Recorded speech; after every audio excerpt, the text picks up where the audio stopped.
Eccoci nuovamente in collegamento con Ore 7, l'ultima parte è quella dedicata all'approfondimento e quindi all'ospite. Vi faccio vedere però il primo piano del Gazzettino, ve lo ricordo, un anno fa ci fu il primo stop a lezioni e sport in questo boxino dedicato a quanto accadde il 23 febbraio 2020, ci fu la prima ordinanza anti-Covid in regione. Non c'era ancora il primo contagio, sarebbe arrivato a Gorizia il 29 dello stesso mese, i ragazzi erano durante le vacanze di Carnevale, ebbene ci fu la prima ordinanza firmata da Massimiliano Fedriga che stoppava le lezioni. A un anno di distanza abbiamo con noi Paolo De Nardo, che è il dirigente scolastico del terzo comprensivo di Udine, che un po' ci può fare un bilancio della situazione in quest'anno. Buongiorno. Buongiorno a lei e ai telespettatori. Beh, un Un bilancio. anno fa questa prima ordinanza, cosa è successo da allora? Beh, un anno fa non capivamo quello che stava accadendo e ci colse un po' tutti di sorpresa perché appunto come lei ha ricordato eravamo nel periodo delle vacanze di Carnevale e non ci aspettavamo che non saremmo più rientrati a scuola. Ci siamo ritrovati con questa ordinanza e abbiamo preso le prime disposizioni un po' alla cieca, no? Abbiamo sospeso le lezioni e a dir la verità poi abbiamo reagito anche abbastanza prontamente perché nell'arco di 15 giorni abbiamo attivato le prime forme di didattica a distanza e di fatto non ci siamo mai persi, anche se ovviamente con delle differenze molto grandi tra i più piccoli, che è più difficile seguire a distanza, e i più grandi che sono un pochino più autonomi, e poi anche tutte le altre differenze legate alle difficoltà di connessione, alla disponibilità di dispositivi e quant'altro. Didattica a distanza che secondo lei aveva funzionato allora per i più piccoli? Beh, per i più piccoli è stato più difficoltoso proprio perché io quando parlo di piccoli parlo di bambini di scuola dell'infanzia e naturalmente per i bambini di scuola dell'infanzia è molto difficile seguire una didattica attraverso i dispositivi digitali perché sono in una fascia d'età nella quale la manualità e gli aspetti motori sono molto importanti, per cui non essere fisicamente a scuola è oggettivamente un limite ed è per questo che poi durante l'estate noi ci siamo impegnati anima e corpo per fare in modo che da settembre si potesse riprendere in presenza, almeno appunto per le fasce dei più piccoli. Ora Denardo c'è un altro tipo di problema, ce lo riporta sempre le pagine del Gazzettino, torna l'allarme a scuola più focolai tra gli alunni. Pordenone ci sono 0 cluster, da Maglia Nera è diventato un esempio da seguire, ve ne citato neanche nell'articolo, nella piede di pagina, però dice che è male l'area udinese e soprattutto c'è la questione della variante inglese. Da voi com'è la situazione nel terzo comprensivo? Allora, io in questo momento non ho notizie rispetto appunto alle varianti del virus. Quello che da noi è sicuramente mancato è la somministrazione dei test rapidi.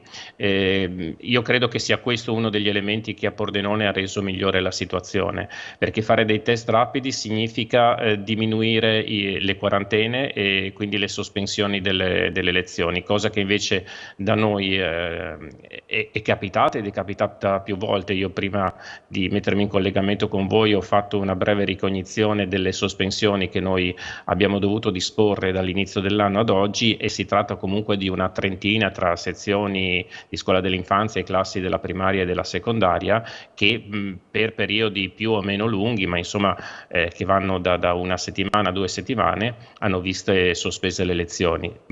Con i test rapidi saremmo riusciti ad evitare questa problematica, insomma. Perché Ripeto, rispetto invece alle varianti, non ho notizie che ve ne siano. In questo momento nel terzo comprensivo non ci sono classi a casa. Perché sono mancati? Mi incuriosisce quello che lei ha detto, che ha lanciato una specie di allarme o appello. Perché sono mancati questi test rapidi? Ha chiesto, ha fatto appello più volte? Mentre a Pordenone... Allora, Sì. no, in realtà io credo che questa domanda vada posta all'azienda sanitaria perché immagino che sia questione in particolare di organico, perché per fare i test rapidi bisogna avere il personale che venga fisicamente nelle scuole a realizzare questo screening. Senta, invece un altro tema è quello delle dosi ai docenti, le prenotazioni che devono ricominciare, questo inghippo burocratico, sostanzialmente ha vinto la burocrazia, adesso bisogna ricominciare di nuovo con il via alle farmacie, il CUP e il call center a partire da oggi, 18.000 insegnanti che avevano già prenotato. Lei pensa che si Sì, perderà un altro mese a questo punto?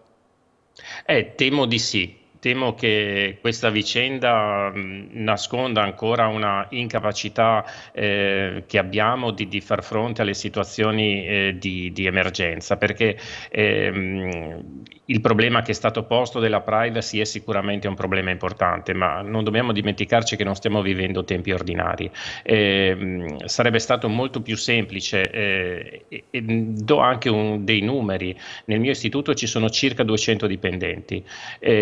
Nei pochi giorni che sono intercorsi tra l'emanazione della circolare congiunta dell'USR e della Regione, io ho raccolto le adesioni del mio personale. Bene, su 200 unità di personale, 170 hanno dato l'adesione e tra le 30 che rimangono ci sono quelli che hanno già avuto il Covid, quelli che sono già vaccinati, quelli che sono incompatibili con la vaccinazione. Quindi questo dimostra che c'è un grande desiderio da parte del personale della scuola di vaccinarsi, soprattutto perché sappiamo che questo è l'unico modo per ritornare ad una vita normale nella società, ma anche a scuola, perché non dobbiamo dimenticarci che noi nel primo ciclo siamo a scuola in presenza, ma non è una presenza normale, è una presenza fatta di mascherine, di distanze fisiche, di attività che non possiamo svolgere perché sono incompatibili con le misure di contenimento del virus, e quindi è necessario procedere rapidamente alla vaccinazione. Io temo purtroppo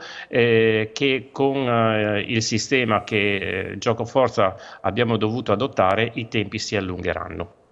Ecco, se i tempi si allungheranno, però voi siete sempre stati in presenza, e allora cosa ne pensa di questo prolungamento che ci potrebbe essere delle scuole? Si parlava delle elementari questo fine settimana per quanto riguarda le lezioni, fino a fine giugno. Ma allora, anzitutto mi piacerebbe che con questo nuovo governo ci fosse anche un cambio di metodo. Mi piacerebbe che prima si prendessero le decisioni e poi si dessero in pasto alla pubblica opinione. Allora, perché ci sono degli equivoci. Noi non siamo contrari pregiudizialmente al prolungamento dell'anno scolastico.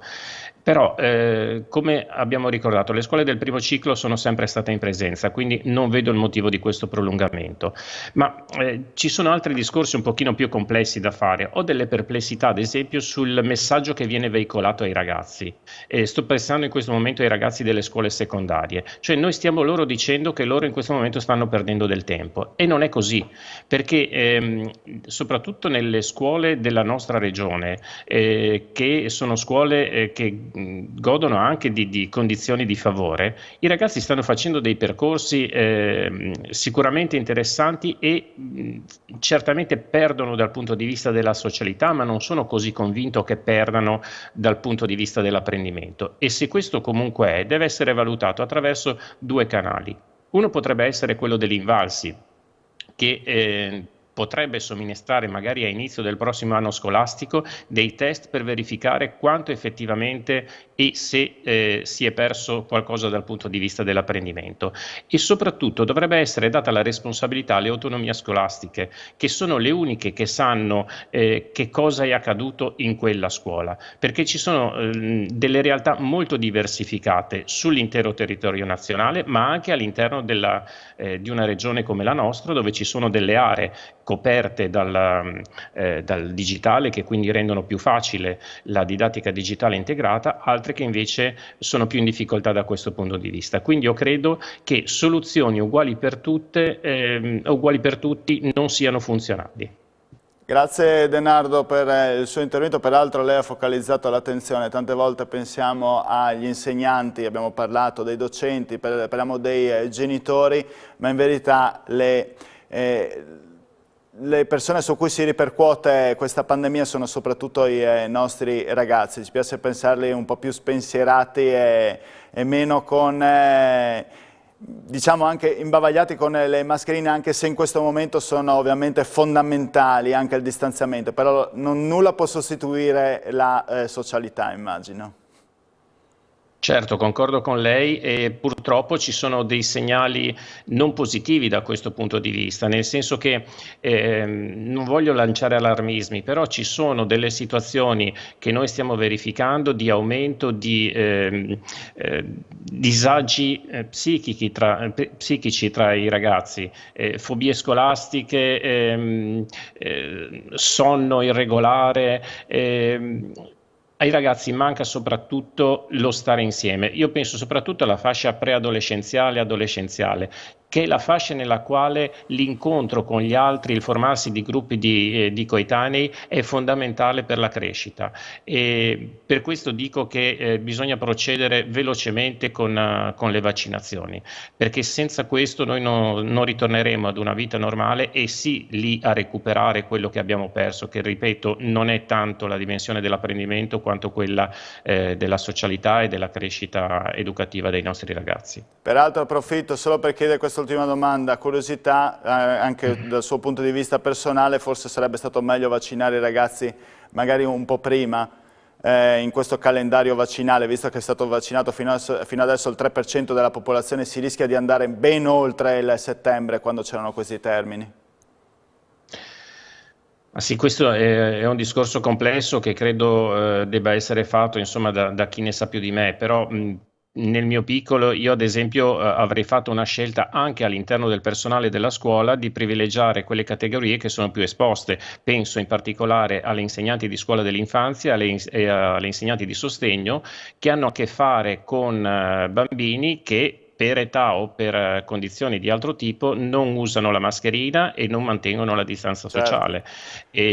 E quindi io personalmente avrei dato la priorità a queste persone. Poi non dimentichiamo che nella scuola abbiamo un'età media piuttosto alta, abbiamo l'età media del corpo docente più alta di tutta Europa e quindi è necessario procedere e sottolineo che il vaccino che utilizzeremo in questa fase, cioè l'AstraZeneca, viene somministrato a persone fino ai 55 anni, quindi abbiamo la fascia d'età più alta che rimane ancora scoperta. Va bene, grazie Denardo per essere tenuto alla nostra trasmissione, in bocca al lupo, buon lavoro. Grazie a voi, buona giornata.